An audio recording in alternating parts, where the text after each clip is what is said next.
lemonade is a food buyer for Asia. They're starting to see canned food shortages due to domestic demand. A number of countries, particularly in Europe, are no longer exporting canned food due to any longer being able to meet domestic demand. Nah, it's okay.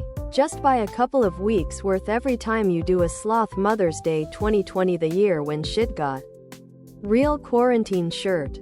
There's no point buying canned potatoes if you're following a keto low-carb diet. Don't know where you are, but canned goods are routinely stripped.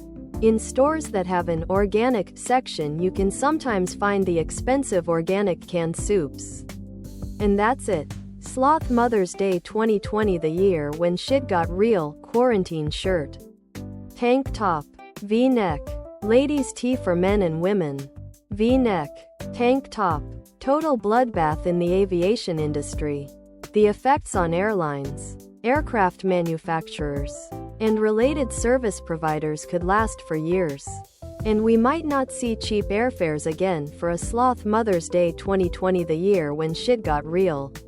Quarantine shirt. Especially those airlines that didn't keep cash around and spent it all on share buybacks. I'm thinking the entire travel industry could be hammered by this. It doesn't matter if you're traveling by plane, train, boat or bus. Nobody wants to with potentially infected people. Few might want to stay in hotel rooms with viruses lurking on every surface either. This virus also ended up being the fastest way to cut emissions from flying and a bunch of other human activities. Official Sloth Mother's Day 2020, the year when shit got real. Quarantine sweatshirt. Hoodie. Sweatshirt. Hoodie. I fully agree with hesitating over bailing out airlines that blew their money on share buybacks. The aviation industry is cyclical under normal circumstances and sensitive to black swan events. They should have built up a Sloth Mother's Day 2020, the year when shit got real. Quarantine shirt. It wouldn't have been enough to cope with a global grounding for months on end, but it would have been something. Instead, some airlines are now taking the piss by asking for a bailout.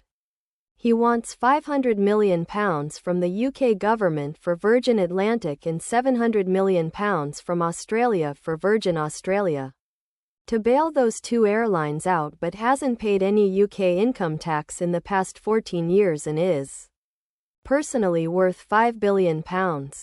Virgin Atlantic's arch rival IAG. Other products.